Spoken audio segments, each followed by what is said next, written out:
Todo mundo sabe que o mercado de programação em 2026 está para ser um dos mais brutais dos últimos anos. Eu falei exatamente sobre isso no meu último vídeo e ele foi um vídeo muito bem aceito, eu tive muito bons feedbacks de vocês e muita gente naquele vídeo perguntou: e se eu não estiver no lado ideal do mercado, como que eu devo me preparar para conseguir a minha primeira oportunidade? E é exatamente sobre isso que a gente vai falar nesse vídeo de hoje. Eu não tô aqui para te vender um curso, eu não tô aqui para fazer publicidade, eu só quero ter uma conversa honesta com você e ser um mentor que eu gostaria de ter tido lá atrás quando eu estava começando. Dito isso, galera, se você aprecia a minha honestidade e o meu trabalho aqui no YouTube, a única coisa que eu peço é que você se inscreva para a gente poder bater 100 mil inscritos ainda em 2026, é a meta do ano. Para começar o vídeo, se você está se sentindo perdido na programação, você provavelmente não precisa de mais um curso. Você precisa criar um bom projeto, e um bom projeto é um projeto que resolva um problema real. Para a gente chegar num consenso aqui, eu vou listar alguns projetos que eu não acho que sejam projetos bons. Por exemplo, um projeto que ninguém usa, tipo uma calculadora, ou uma lista de afazeres, ou uma Pokédex. Outro bom exemplo seriam aqueles projetos que você cria em um final de semana assistindo um tutorial no YouTube, igual todo mundo faz. Esses definitivamente não são bons projetos e não é isso que você quer ter no seu currículo. E é o seguinte, não tem problema em você criar esses projetos, eles podem ser um ponto inicial, mas eles certamente não vão ser um diferencial, que é o que você tem que buscar. Agora vamos falar sobre bons projetos. O que é um bom projeto? Como eu disse, um bom projeto ele vai resolver um problema da vida real. Só que além disso, você vai ter usuários no seu projeto e esses usuários vão te dar feedback. E com feedback você vai melhorar o seu aplicativo. Nesse processo, você provavelmente vai quebrar o seu aplicativo e você vai ter que aprender a passar por esses obstáculos e se tornar um programador melhor. Esse é o tipo de projeto ideal que você tem que buscar na sua carreira. Um projeto para você poder evoluir com ele e se tornar um programador melhor. O ideal aqui é você criar um projeto, resolver um problema, evoluir com o seu projeto e no final gerar algum tipo de número. Por exemplo, você pode estar salvando o tempo de alguém, melhorando algum processo, você pode gerar algum tipo de lucro, você pode ter um certo número de usuários. Qualquer coisa assim já é muito bom, você precisa dos números. A questão do qualitativo versus quantitativo que eu falei no meu último vídeo. Você tem que trazer mais números para o seu currículo e menos linguagem de programação diferente. Foca numa coisa, foca em gerar resultado. Vou te dar um exemplo de um bom projeto. Por exemplo, vamos falar que você foi na faculdade, você está lá na sua sala e está ouvindo muita gente falar que está com dificuldade de montar um bom currículo. Daí tu vai para casa, você pesquisa como melhorar o seu currículo, você percebe que o ChatGPT te deu algumas boas sugestões. Se você monta uma página onde a pessoa consegue jogar o currículo dela lá dentro, o ChatGPT avaliar e der sugestões e der uma nota para o currículo da pessoa para ela poder melhorar, isso já é um ótimo passo, você vai estar resolvendo a dor de muitas pessoas. E além disso, se uma pessoa conseguir um trabalho porque o currículo dela melhorou por causa do seu aplicativo, cara, isso muda muita coisa na hora de você fazer uma entrevista. Se você conta uma história dessa, você mudou a vida de uma pessoa, já é absurdo, entendeu? São pequenos impactos assim que contam muito. Não estou falando que esse é o projeto perfeito, você não tem que copiar o que eu falei aqui, só estou te dando um exemplo de um problema que foi resolvido com programação. No final é isso. Agora vamos para o segundo ponto do vídeo, que é a maioria das pessoas que está assistindo aqui provavelmente está procurando vaga do jeito errado. A maioria das pessoas vai no LinkedIn, procura vagas no LinkedIn e aplica por lá mesmo. E assim, não estou dizendo que o LinkedIn é o lugar errado, mas você está fazendo isso da maneira errada. Vamos lá, você tem que usar o LinkedIn de duas formas diferentes. A primeira maneira que você vai usar o seu LinkedIn é para você construir o seu contexto, você construir a sua marca pessoal, onde você vai colocar todos os seus projetos, aonde você estudou, quais tecnologias você sabe. Você vai ter que ter uma boa seção do sobre mim, você vai ter que ter bons projetos, vai ter que ter uma foto profissional.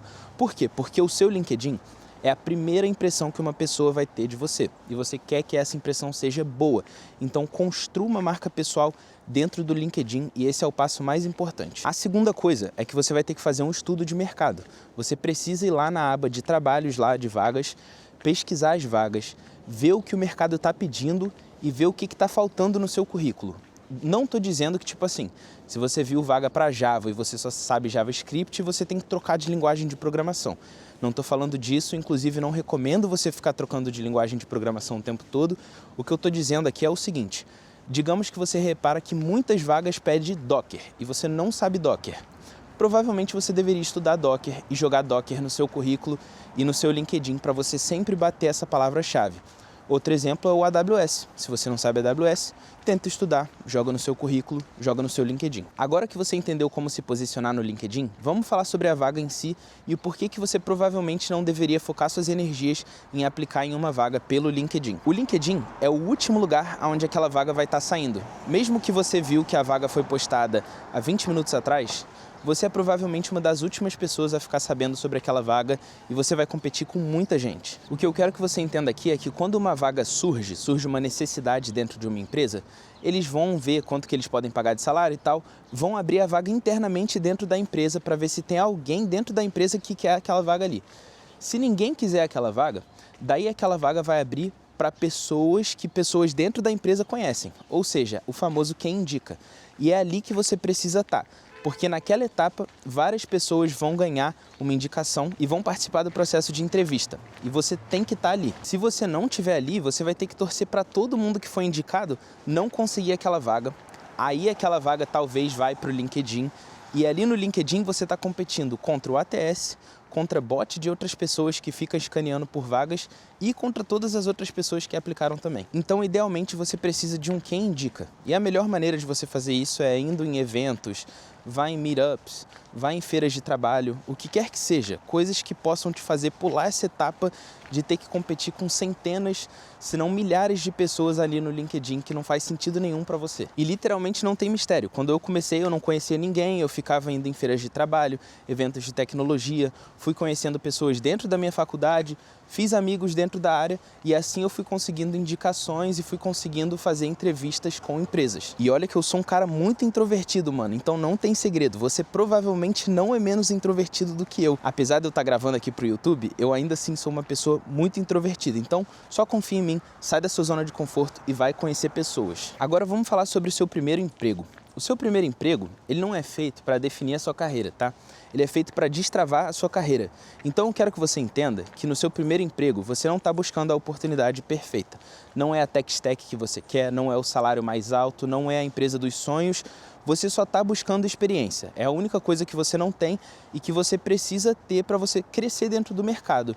E aí a experiência vai te trazer todos os outros bônus aí que você vê dentro da área de programação. Eu vou contar um pouquinho da minha história bem rápida aqui para vocês entenderem. Quando eu estava buscando emprego 2 anos atrás, eu apliquei para mais de 200 empresas. A maioria nem me respondia de volta.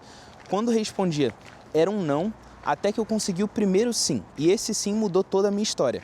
Só que eu quero que vocês entendam que era uma tecnologia que eu não gostava. Muita parte era low code, nem era com código mesmo, então eu realmente desperdiçava o meu tempo, eu não estava codando e eu sentia que eu tinha pegado um diploma à toa. Além disso, o meu salário não era dos melhores, eu tinha que trabalhar presencial a maior parte dos dias da semana e não era nada como eu sonhei.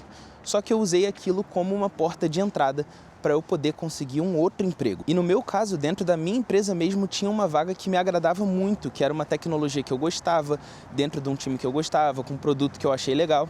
E eu pedi para ser transferido. E eu esperei pacientemente, eu fui praticando, melhorando, até eu ser transferido.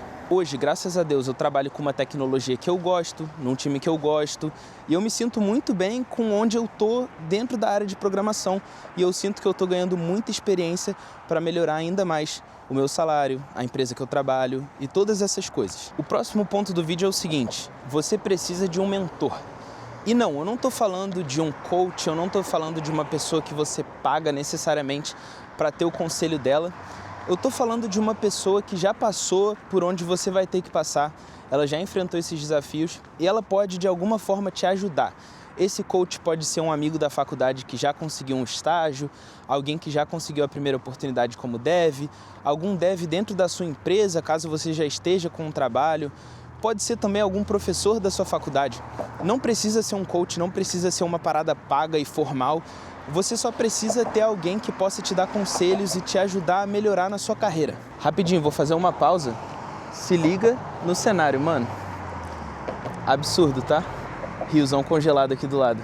Mas agora, voltando ao ponto do vídeo, as pessoas acham que ter um mentor tem que ser uma pessoa que esteja muito à frente delas, né? Tipo assim, 10 anos de experiência, já ganha um salário muito elevado, é uma pessoa com algum título profissional de coach ou o que quer que seja. Não precisa ser isso. pode ser uma pessoa que está um pouquinho à frente de você e que pode te ajudar. E esses conselhos que você vai receber dessa pessoa, você precisa escutar de mente aberta para você poder aplicar isso na sua vida. Não leve isso como competição, não se torne competitivo para ser melhor que alguém, seja melhor que você de ontem, só isso. E aí sim você vai longe na sua carreira. Mas o mais importante de tudo, como eu já disse, escute essas pessoas de mente aberta. E além disso, bote tudo isso em prática, porque não só você tem que escutar, você tem que praticar aquilo também. Para fechar o vídeo, eu só quero dizer que se você está com dificuldade no mercado de programação em 2026, não é por falta de capacidade, muitas vezes é por falta de direção e por falta de conhecer pessoas mesmo. Em algum momento ou outro, você vai conhecer uma pessoa que sabe menos que você, que conseguiu um emprego primeiro que você, porque ela teve cara de pau, ela foi atrás, ela conheceu pessoas e ela foi vista. Mais importante de tudo, ela foi vista. Então é isso que você precisa também. Você não precisa de mais um curso milagroso, você não precisa aprender o framework novo da semana e você não precisa ficar mudando de linguagem aqui e ali, galera. É só você seguir no seu foco, construindo coisas que geram valor, que resolvam problemas. Então é isso, construa bons projetos, entenda que você ficar aplicando para vaga online provavelmente não é onde você tem que focar suas energias, o seu primeiro emprego não vai definir a sua carreira e, se possível, tenha alguém para te orientar. Essa é a parte mais importante, beleza? Espero muito que vocês tenham curtido esse vídeo, eu vou encerrar esse vídeo com esse cenário maravilhoso. Se você curtiu, deixa um like, se inscreve e eu te vejo no próximo vídeo. Valeu!